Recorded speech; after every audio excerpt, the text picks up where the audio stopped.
사실은 오늘 준비한 이 가벼운 톡은 지난번에 챗 GPT를 잘 활용하는 방법에 대한 강연을 학생들을 대상으로 했는데 굉장히 학생들이 관심이 많더라고요.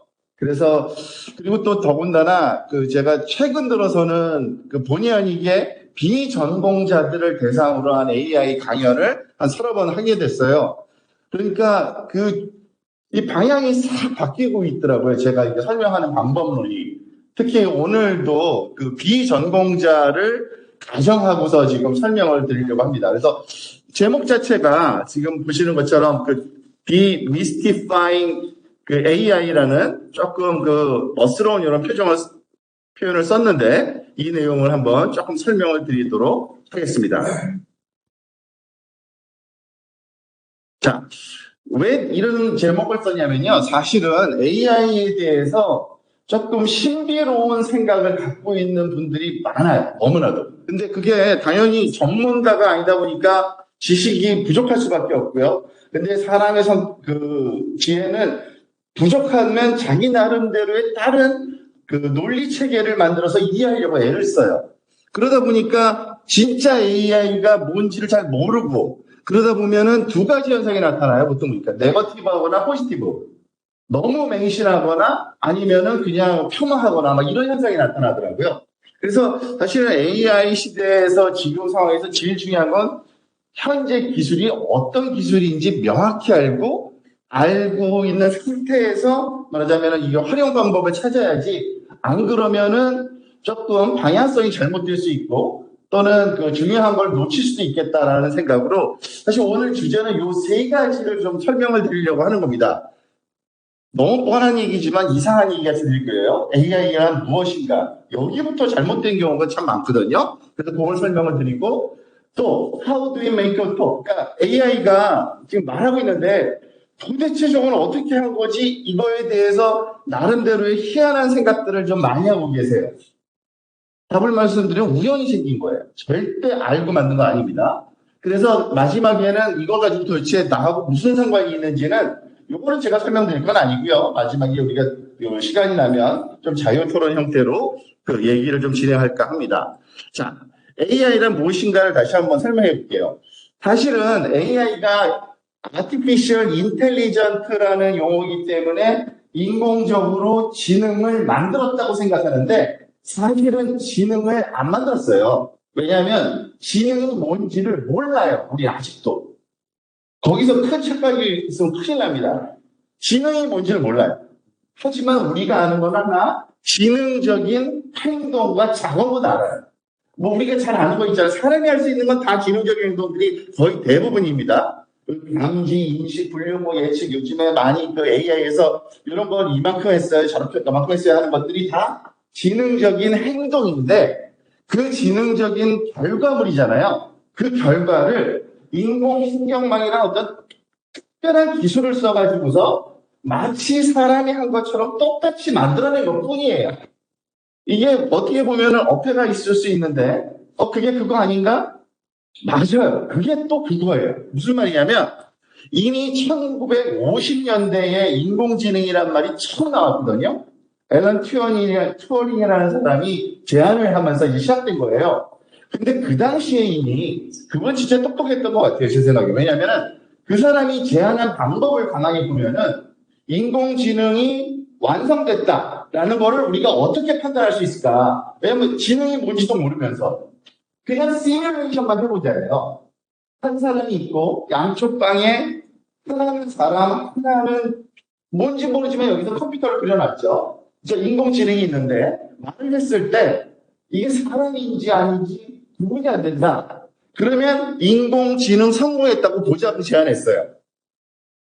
이거는 아직도 유효한 테스트고 사람들이 이런 거니 그럼 진짜 여기서 테스트하는 건 뭘까요? 그러니까 사람이 하는 행동과 똑같기만 하면 된 거예요. 어떻게 했는지는 알아도 중요하지 않아요. 그렇겠죠.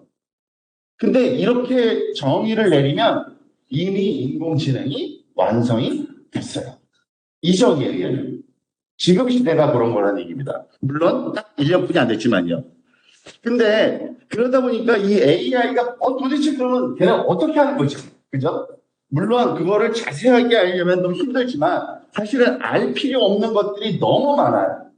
사실 저도 예전에는 이 챗GPT 시대로 진입하기 직전까지는 이 AI 공부를 하면서 항상 그 AI 동작 원리를 어떻게 설명할 수 있을까? 수학을 어떻게 설명을 할 수 있을까? 이런 걸 고민했는데, 이제는 그거를 딱 접어버렸는데, 왜냐하면 그 전공자한테만 그거 필요한 거고, 비전공자들은 전혀 할 필요가 없는 거예요.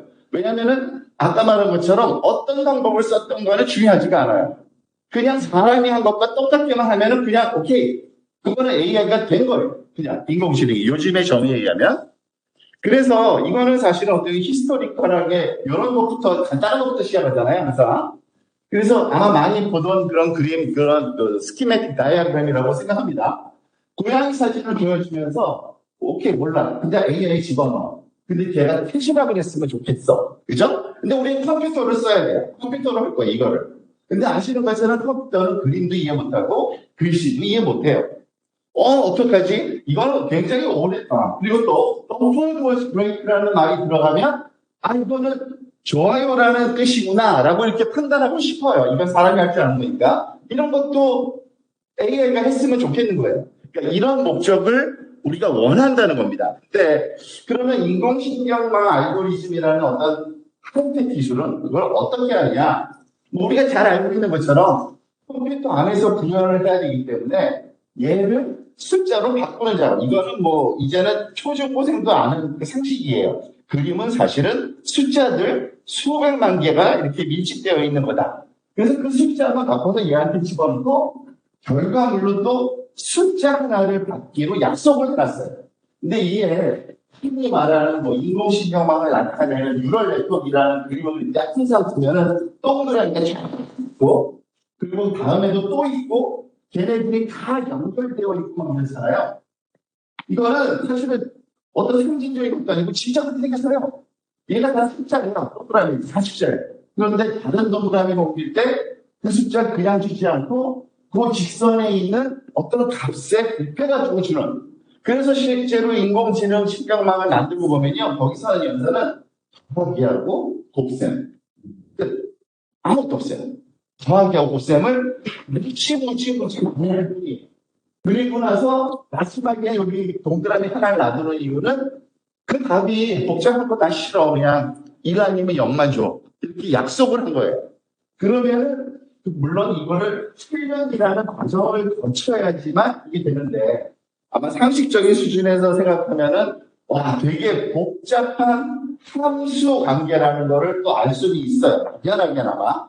근데 사실은 아무리 복잡한 함수 관계도 입력이 들어가면 출력이 나올 수밖에 없는 그 수학적인 그 연산 때문에 이 관계식을 찾는 거는 이미 뉴럴 네트워크 학자들이 다 알아냈어요. 입력과 출력이 주어지면 이런 입력에 저런 출력이 나오도록 얘를 찾는 방법은 이미 너무나도 잘 알려져 있어요. 그러니까 우리 학교에서는 2학년 때 배워요. 머신러닝 강좌에서 이걸 배워요. 그리고 이거는 굉장히 새로운 것도 아니고 예전부터 알고 있던 방법론인데 최근 들어서 기계 발전으로 좀 빨리빨리 쉽게 잘할 수 있게 된 것 그 차이예요. 그러니까 새로운 게 사실은 그다지 없어요. 여기로. 숫자가 들어가면 숫자가 나오네 이런 겁니다. 그러니까 뭐가 입력 숫자고 뭐가 출력 숫자인지 그것만 알면은 인공지능이 이렇게 해서 동작하는구나 알 수 있어요. 근데 언뜻 봐서 하나만 하면 너무 재미없고 이상하잖아요. 실제는 세상에 동물이 얼마나 많은데 고양이만 분별하는 인공지능 그까짓 걸 뭘 했어. 동물 여러 마리를 줬을 때 누가 누군지를 알면 좋잖아요. 그죠? 고양이인지 새인지 개인지 아니면 카멜레온인지 그 방법도 굉장히 똑같은 방법을 써요. 전혀 새로운 방법을 쓰지 않아요. 있는 건 똑같이 그 이미지를 숫자로 바꾸는 건 똑같은 작업을 하는데요. 그 대신 출력단에다가 이제 동그라미 하나만 넣지 말고 내가 찾고자 하는 동물의 개수만큼 넣어요. 그리고 내가 원하는 범위를 집어넣을 때는 첫 번째 거에다가 일이 나오도록 약속을 하고 그거를 딱 훈련시켜요. 그리고 고양이 집어넣을 때는 두 번째가 길이 들어오도록 숫자 하나 들어오도록 딱 훈련시켜요. 그리고 훈련시키는 거 저게 왜 가능하지? 몰라도 아무 상관없어요. 이미 다 돼 있어요. 그 뉴럴 네트워크 학자들이 그거는 다 공부해서 풀어놨기 때문에 그냥 집어넣기만 하면 솔루션이 나온 거니까 우리가 곱하기 계산을 계산기로 복잡한 걸 하듯이 똑같은 원리예요. 그런 원리로 계산을 해버려요. 그런데 그런 거는 그래도 괜찮아. 분류 문제라 그러죠. 조금 전에 봤던 거는 대표적인 분류 문제인데 이거를 좀 응용을 하잖아요. 여러분들 아마 핸드폰도 이제는 웬만한 핸드폰에 사진 찍으려고 그러면은 얼굴 있는데 다다다다다 네모가 생기고 뭐 난리가 나요. 그죠? 저런 건 도대체 인공지능으로 어떡하지? 좀 더 다른 기술을 썼나? 아니에요. 똑같은 기술인데 우리가 생각을 착각하게 만들었을 뿐이지 사실은 사진이 입력으로 들어가면 얘를 둘러싸는 사각형의 중심값 게 두 개, XY가 나고 이 폭하고 너비를 출력하도록 생각을 시킨 거예요. 결국에는 얘도 숫자 많이 들어가서 숫자 대여섯 개가 나오도록. 근데 그 대여섯 개 숫자는 우리가 출력 자료를 이렇게 잘라서 이미 측정할 수가 있거든요. 이런 거를 막 훈련시킨 거예요. 물론 사람 훈련시켰겠죠.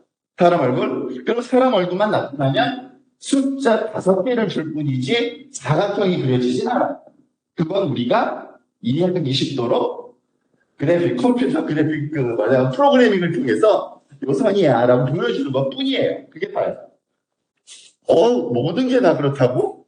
정말이에요. 심지어는 포즈 디텍션이라는 거 굉장히 많이 하거든요, 요즘에. 사람이 움직여 다니는 거 말하면은 옛날에 이태원에서 많은 사람들이 같이 오는 데서 사람들의 운동 방향과 걸음 방향 이런 거 다 측정하면 좋겠다 이런 걸 말했거든요. 그것도 똑같이 하나도 안 달라요. 사람 이미지가 그냥 들어가고요. 그 반대쪽에 머리, 목, 왼쪽 어깨, 오른쪽 어깨 등등등 저기서는 신입이라고 하고 저런 숫자는 디자인한 사람들마다 다른데 인공신경망을 만든 사람들마다 다른데 32개를 하는데 그럼 32개 점을 그냥 찾아주는 거예요. 찾도록 훈련시켜 놓은 거죠. 그리고 그냥 이 속에 그림만 그린 거예요. 결국엔 숫자가 들어가서 숫자가 나오면 똑같아요. 얘도 마찬가지예요. 심지어는 보통 응용 중에 이거를 얼굴만 따가지고 배경을 그림을 바꾸고 컴퓨터 그래픽 다양한 방법 하잖아요. 얼굴만 따는 걸 어떻게 하지? 진짜 똑똑하네? 똑똑하게 하죠. 근데 방법은 똑같은 걸 쓴 거예요. 얘 입력된 픽셀 개수만큼의 입력이 들어가서 똑같은 개수의 숫자가 나오도록 만들어요. 하지만 어디서 하늘에서는 3이라는 땅에서는 월세에서는 2라는 이런 식의 약속만 해놓고 얘를 막 훈련시킨 거예요. 그러면 얘가 들어가면 저런 숫자가 나오는 거예요. 그리고 그거를 예쁘게 그냥 표현해 주는 거죠. 자, 보통 이렇게 설명을 할 때는 그림을 많이 써요. 왜냐하면 우리가 쉽게 이해되니까. 그죠? 그런데 실제로 우리가 또 관심 있는 거는 문자예요, 문자. 그럼 글은 어떻게 얘가 이해하는데? 글 또한 똑같은 방법을 써요. 신기할 정도로. 그러니까 The phone was great가 들어갔을 때 좋아요 나오는 거를 숫자로 바꿔서 숫자로 바꾸고 싶잖아요. 사전을 근데요. 사전을 보면은 더라는 게 몇 번째 단어인지 있고요. 키워드가 몇 번째 단어인지 다 있어요. 그죠? 워즈도 있고 그레이트도 있고 숫자잖아요. 숫자. 몇 번째인가는 숫자거든요. 그 숫자. 그러니까 숫자가 선생님 이 개를 현재 집어넣어요. 그런 다음에 저 바깥에서는 1이면은 좋다는 거고 0이면은 나쁘다는 거를 미리 약속해놓고 그걸 훈련시키고 물론 그냥 숫자를 집어넣지는 않아요. 조금 이제 인공지능 학자들이 하는 것들은 얘가 우리가 원하는 대로 잘 동작했으면 좋겠는데 지금 제가 설명하는 방식으로만 하면은 되는 것 같다가 안 되고 막 이래요. 그래서 숫자를 그냥 집어넣으면 안 되나 봐. 이렇게 쫙 늘려서 집어넣어보자. 이런 방법을 써요. 숫자를 예를 들어서 보케블러리 숫자가 많으면 많은 개 중에 하나만 1, 많은 개 중에 하나만 1 이런 걸 더해서 집어넣자 다양한 방법을 씁니다. 어쨌든 여기서 전달된 건 숫자 단어에 대한 숫자가 몇 개라는 걸 밝혀진 거예요. 그리고 여기서는 우리가 원하는 출력 값으로 포지티브 네거티브면은 동그라미 하나. 만약에 별표 개수다 그러면 동그라미 5개? 이렇게 하면 돼요. 5번째냐, 2번째냐, 이런 식으로 훈련시키는 겁니다. 자, 그러면 그걸 갖고 어떻게 훈련시키느냐 조금 더 자세하게 한번 보면은 이런 식이에요. 사실은 텍스트 관련된 거는 결국에 우리의 목적은 그 텍스트 러닝 부분이기 때문에 이거 조금만 더 하면 아주 유명한 죄송합니다. 물 좀 마시고 하겠습니다.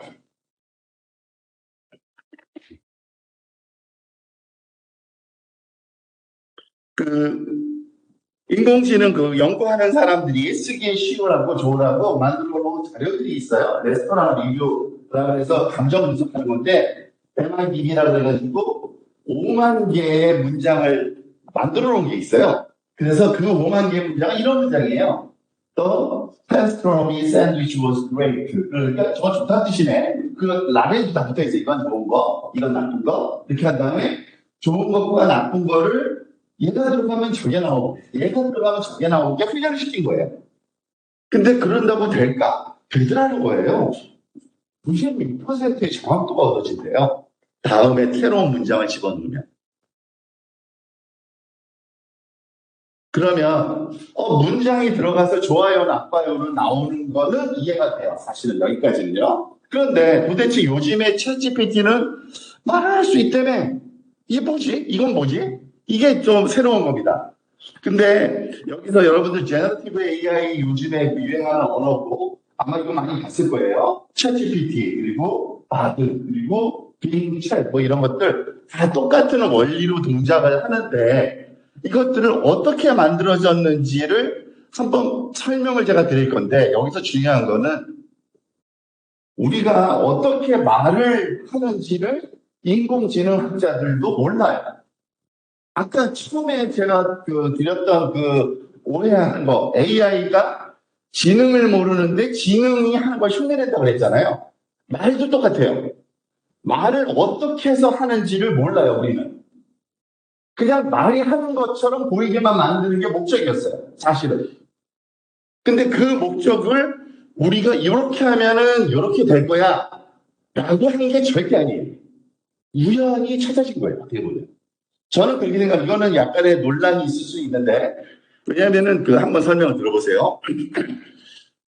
뭐 몇 가지 용어 때문에 아주 복잡한 그림 하나 보여드리고 있는데, 여러분들은 경험했는지 모르겠지만 저는 예전부터 트랜스레이터 많이 썼었거든요. 구글 트랜스레이터. 왜냐하면 외국 자료도 볼 때 외국말 쓸 때 너무 귀찮고 힘들잖아요. 그래서 많이 썼는데 사실은 그다지 만족스럽지가 못해요.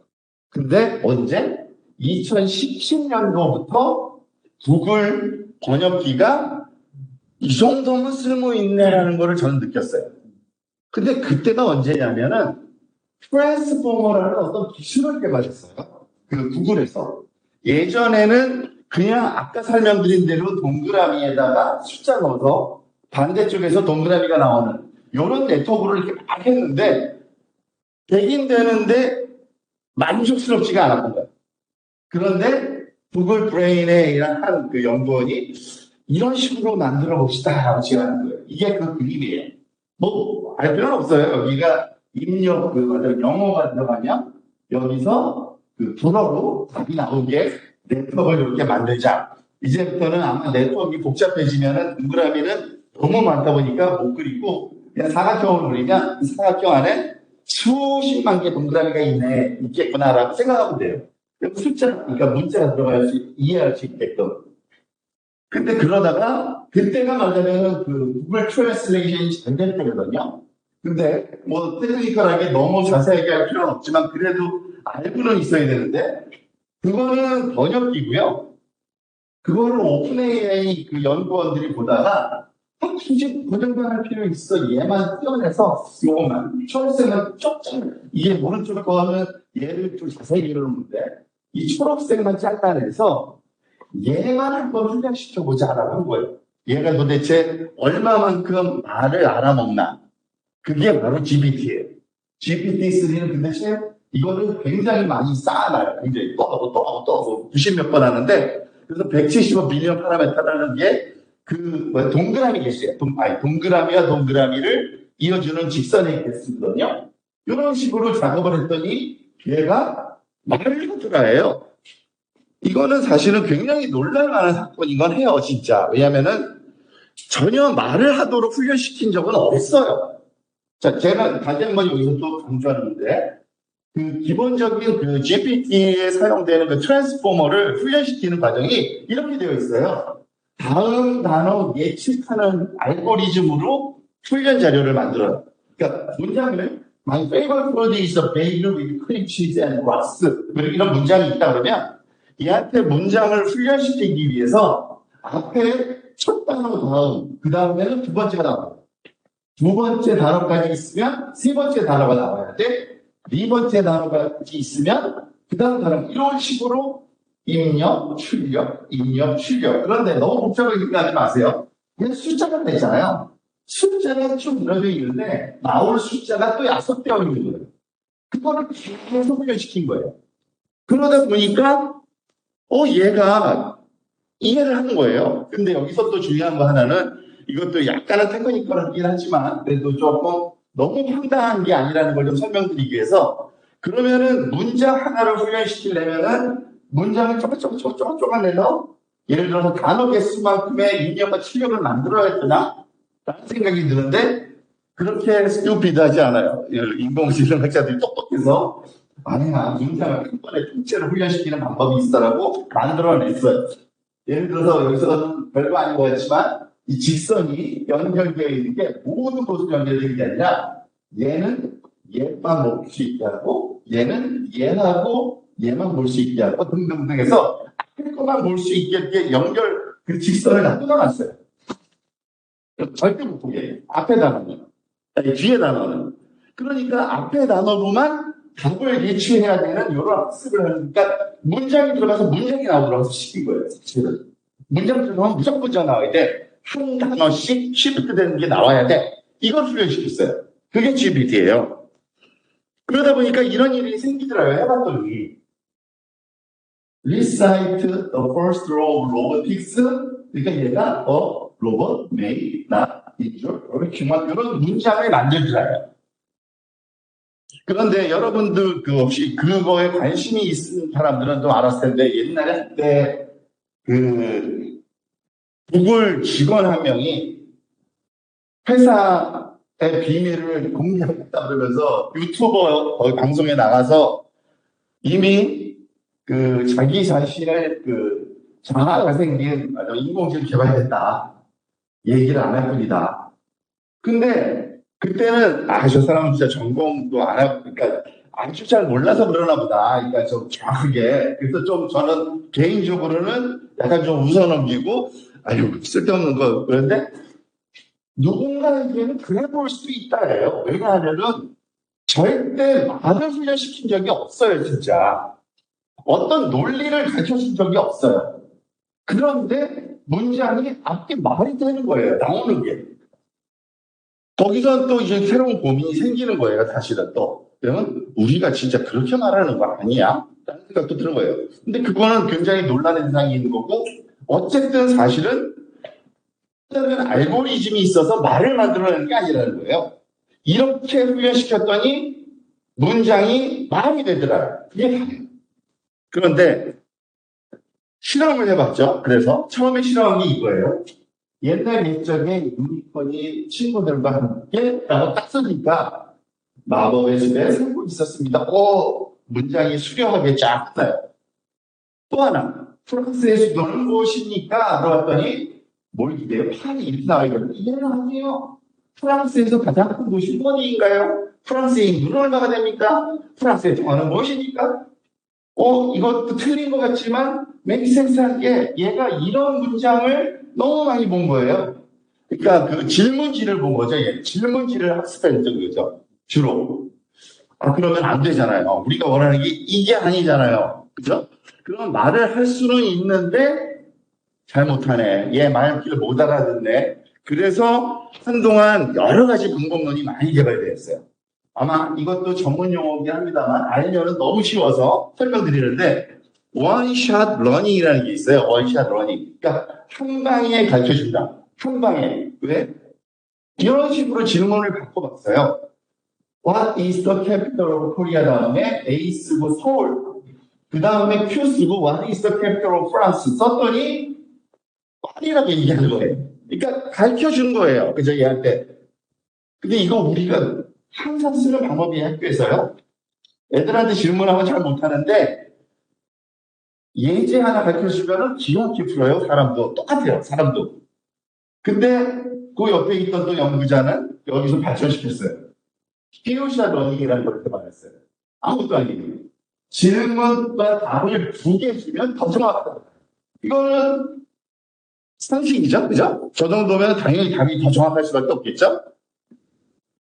그런데 어떤 식으로 또 이제 발전됐느냐? 체인 오브 소트라는 게 나왔어요. 이게 체인 오브 소트. 말이 그럴싸하죠? 그러니까 생각의 사슬 뭐 이런 건데 이거 논문이에요. 저 오른쪽에 일부러 제가 논문 그 캡처를 이렇게 해놨는데 먼저 질문 아까 그 원샷 러닝이 된다는 걸 알고 질문을 했더니 얘가 복잡한 문제는 또 못 푸는 거예요. 복잡한 문제는 저도 사실 다 이게 안 돼요. 영어로 다 그래서 그러니까 공이 몇 개인데 공을 샀어, 공을 잊어먹었어, 몇 개나 밖에 이런 거 질문이에요. answer is 시계를 가르쳐주고 다른 질문을 했더니 틀려요. 왜 그럴까 생각해보니까 얘한테 너무 복잡한 거예요. 그래서 생각한 게, 풀이 방법을 제대로 가르쳐줘야 되는구나. 근데 이것도 사실은 학생들한테 우리가 하는 건 똑같아요. 문제답 하면은 별로 그렇게 안 되는데 이게 풀이 과정까지 가르쳐줘야지 잘 풀잖아요. 똑같아요. 풀이 과정을 그 원샷 러닝 스타일로 넣었더니 정확하게 풀이 과정까지 답하더라. 이거예요. 이게 체인 오브 소트로 논문감인 거예요. 논문감. 심지어는 어떤 것까지 하냐면요. 제로샷 체인 오브 소트라는 논문도 있어요. 이 논문은 뭐냐면 체인 오브 소트를 너무 복잡하니까 그러니까 그 설명하고 이거 힘드니까 그걸 어떻게 일일이 사람이 그 질문할 때 그 추리 과정을 다 만들어 놔서 집어넣어야 되잖아요. 그죠? 얼마나 귀찮은 작업이에요. 우리처럼 배우는 사람들이. 그래서 생각한 방법이 Let's think step by step. 정말요.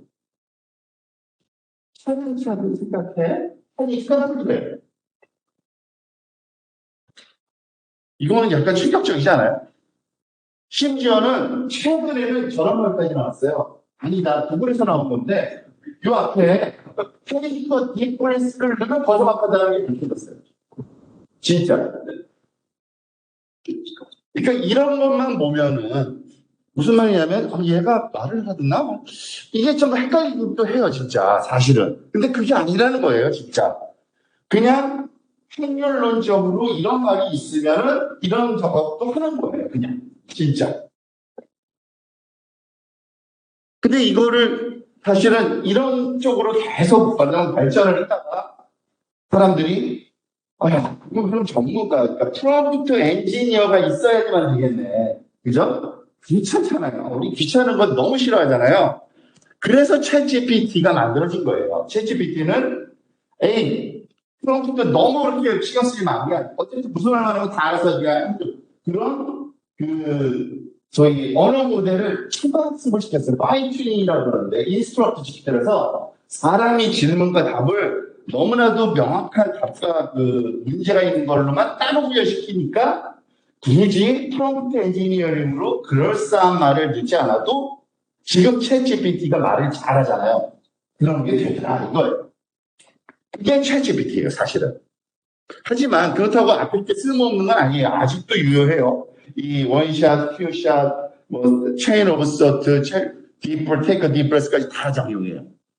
이거는 설명하려는 게 아니라 이런 과정을 거쳐서 했다고 걔네들이 보고했어요. 근데 여기서 중요한 거는 우리는 좀 너무 새로운 기술에 어떤 만큼 제가 신경 썼을까 고민하는데 나름 신경 많이 써서 해요. 트리플 H 프레임이라고 해가지고 반드시 헬프 플랜 앤서만 내도록 되어 있고요. 반드시 솔직한 말만 하도록 되어 있고요. 반드시 해를 끼치지 않는 문장으로만 답을 하도록 훈련이 정책적으로는 만들어져 있어요. 물론 거기서도 오류가 나오긴 하지만 그것이 바탕이 됐다는 거죠. 자, 그래서 사실은 그렇게 만들어진 챗GPT조차도 원하는 답을 얻기에는 그냥 하면 안 돼요. 그래서 사실은 프롬프트 엔지니어링이라는 파트가 아직도 굉장히 유용한 분야예요. 어떻게 질문을 잘할까? 그러니까 질문을 잘할 때 조심할 거는 우리가 간단한 문장이 명확한 문장은 아니에요. 장황할수록 명확한 거예요. 이게 좀 신기해요. 챗GPT는 한 말 또 하고 또 하더라도 장황한 말을 얘가 이해를 더 잘해요. 간단한 거는 오해, 자기의 창의적으로만 이해하기 때문에 그런 것 같아요. 그리고 출력을 어떤 구조를 만들어줘야 되고, 조건 충족, 뭐, POCR 프롬프트 있으면 참 좋고요. 예제 많이 느껴주면, 등등등. 또 하나, 모델한테 생각할 시간을 줘야 돼요. 근데 그게 바로 그거예요. 스텝 바이 스텝으로 하라는 게 생각할 시간을 주는 거고요. 테이크 a deep breath도 그렇고요. 그런 거를 하는 거예요. 그러니까 바로 하는 게 아니라 여러 가지 많은 방법을 생각한 다음에 하라, 뭐 이런 식인 거죠. 자, 그런데 이것이 그러면, 그래가지고 뭘 얼마큼 하는데, 약간 조금 뭐, 챗GPT 안 써본 사람 없잖아요, 우리 지금. 그래서 나 아는데, 생각한 것보다 어마어마해요, 사실은요. 저는 이거를 다른 강의용으로 제가 준비한 강의의 일부분인데, 사실은 여기서 깜짝 놀랐어요, 저도. 이게 되네? 깜짝 놀란 거예요. 예를 들어서 그거예요, 여러분들. 피자 가게에서 알바를 구했어요. 그런 다음에 그 알바한테 지시를 해야 될 거 아니에요. 주문 받는 방법, 메뉴 밝혀주고, 뭐 순서를 해야 돼? 돈 받으려면 이거 눌러야 돼? 다 밝혀주잖아요. 그거를 한번 해본 거예요, 얘한테. 한번 볼까요? 무슨 말이냐면, 지금 여기에, 이건 너무 기니까 그냥 제가 설명만 쭉 드릴게요. 챗 GPT에 직접 한번 보여드리려고 지금 일부러 그러는 거고요. 자, 일단은 시작을 한번 해보고 나중에 말씀드릴게요. 읽을 수 있네요. 그죠? 읽어볼까요? 당신은 피자 레스토랑 주문 수집하는 자동화 서비스 오더봇입니다. 메뉴에는 이게 있어요. 사이즈 이거고, 이거고, 먼저 공개기에 뭐 이렇게 한 다음에 별다른 설명도 길지도 않아요. 근데 아주 컴팩트하지만 어쨌든 기본적인 것만 쫙 설명을 했더니 얘가 바로 응답을 하는 거예요. 좀 어떻게 하실래요? 이렇게 제가 피자 달라고 해볼게요.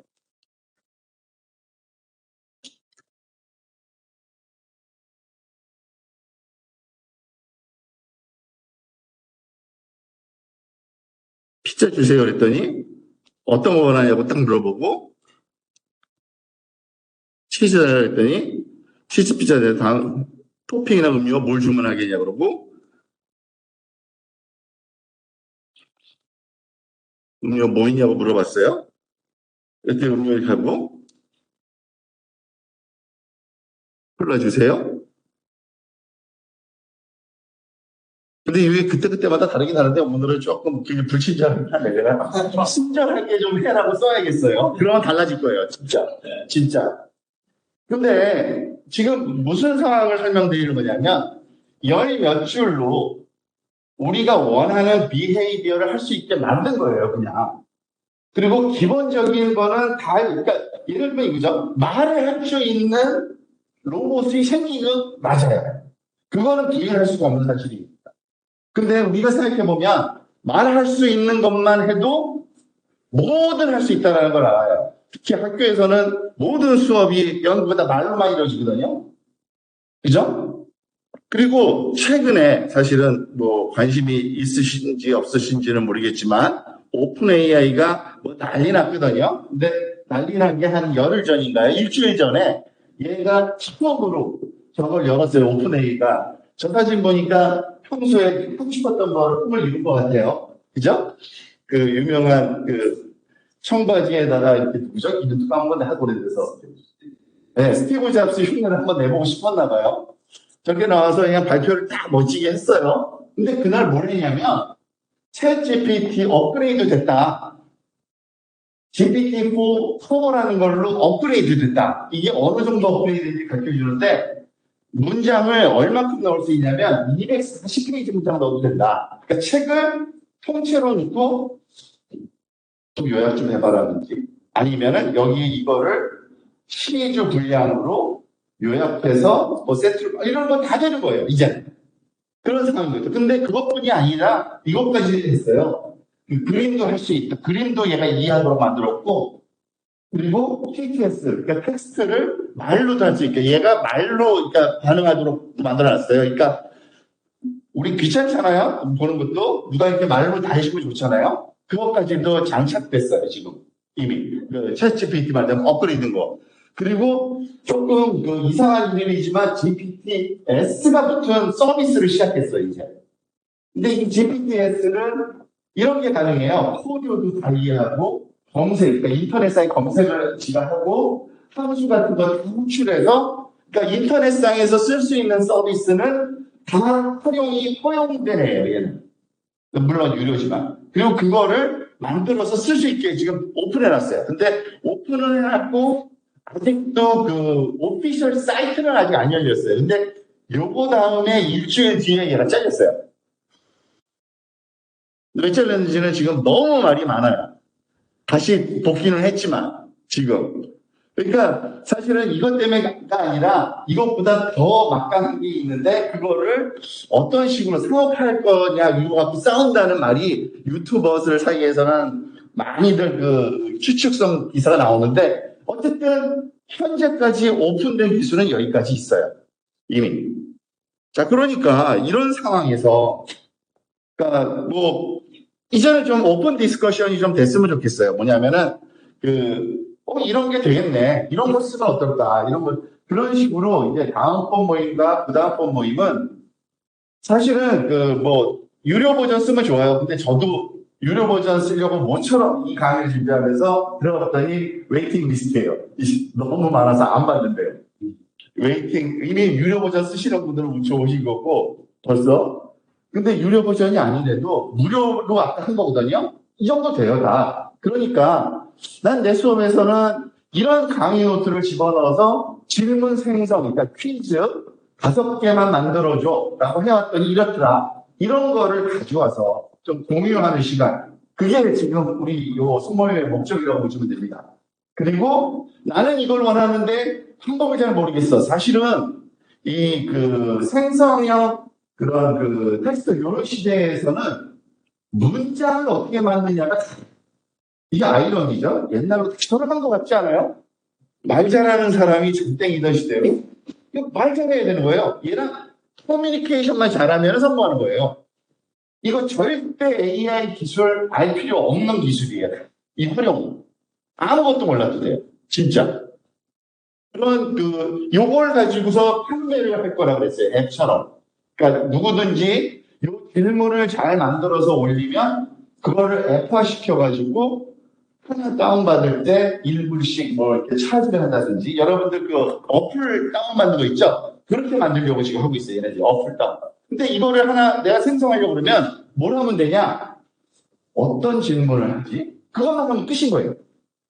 그리고 그거 질문 답할 때 검색 꼭 해! 라고 쓴다든지 그런 식의 어떤 응용을 만들어내면 그게 돈이 되는 시대가 된 거예요. 이미. 그래서 사실은 제가 설명드리려는 내용은 오늘 여기까지고요.